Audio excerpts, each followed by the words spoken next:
Tourism శాఖ అంటే వాళ్ళు దాన్ని ఏ రకంగా తయారు చేశారంటే పవన్ కళ్యాణ్ గారిని తిట్టడమే పనిగా ఆ టూరిజం శాఖ మంత్రి దాని యొక్క విధి విధానాలు అదేమో అని మనం భ్రమించేలా చేసింది ఆవిడ. ఏనాడు కూడా పర్యాటకం గురించి మాట్లాడలేదు. పవన్ కళ్యాణ్ గారిని వ్యక్తిగతంగా దూషించడమే పర్యాటకానికి సంబంధించినటువంటి అంశమేమో అని కొంతమంది పర్యాటకం అంటే తెలియని వాళ్ళకి అనిపించే విధంగా ఆవిడ ఉన్నంత కాలం కూడా మంత్రిగా అదే పనిగా ఆవిడ పనిచేసినటువంటి సందర్భాన్ని చూస్తాం. అలా కాకుండా నాకు తెలిసి ముఖ్యమంత్రి గారికి కూడా టూరిజం అనేది ఆయన చాలా ఫేవరెట్ సబ్జెక్ట్.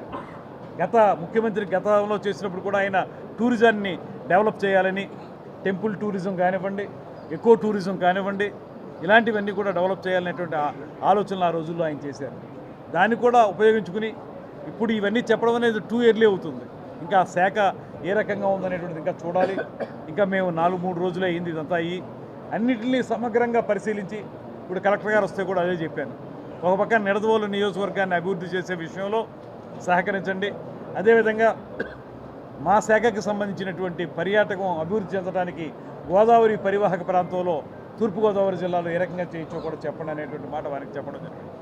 వీటన్నిటి మీద కూడా ఒక సమగ్రమైనటువంటి అధ్యయనం చేసి వీటన్నిటి ద్వారా రాబోయే రోజుల్లో సుపరిపాలన అందించడానికి మేమందరం సిద్ధంగా ఉన్నాం అనేటువంటి మాట మనం చేస్తున్నాం. మరో ముఖ్యమైన అంశం, మొన్న జరిగినటువంటి మాకు ఎమ్మెల్యేలతోనూ మంత్రులతోనూ జరిగినటువంటి మీటింగ్లో పవన్ కళ్యాణ్ గారు కానీ అదేవిధంగా చంద్రబాబు నాయుడు గారు కానీ ఒక మాట స్పష్టంగా చెప్పారు.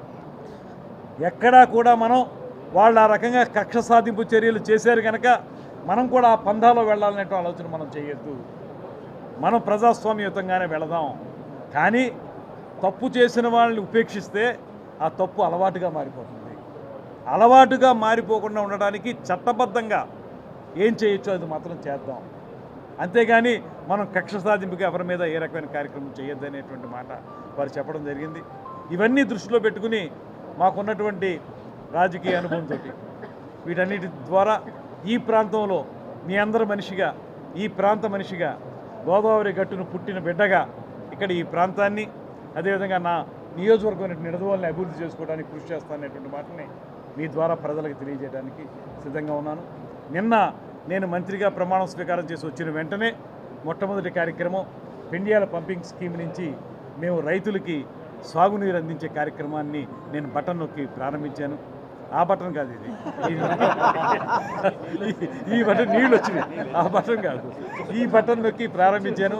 నాకు లభించినటువంటి అదృష్టంగా నేను భావించాను. ఎందుకంటే స్విచ్ నొక్కితే ధారాళంగా నీరు వచ్చింది.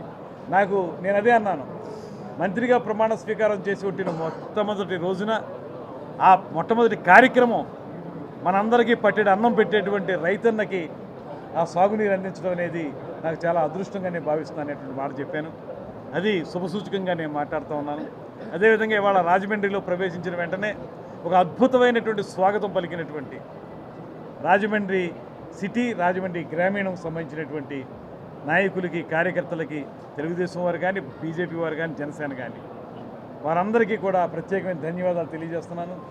దాంట్లో మరో శుభసూచకం ఏంటంటే ఇంకా చిట్ట చివరికి వచ్చేటప్పటికి మేము వర్షాన్ని కూడా నగరానికి అందించాం. అదే పాట పెట్టుకుని బయలుదేరాం. ఆ గల్లు గల్లు మరి పాట పెట్టినప్పుడే అన్నాను నేను, వర్షం వచ్చేలా ఉందా అని.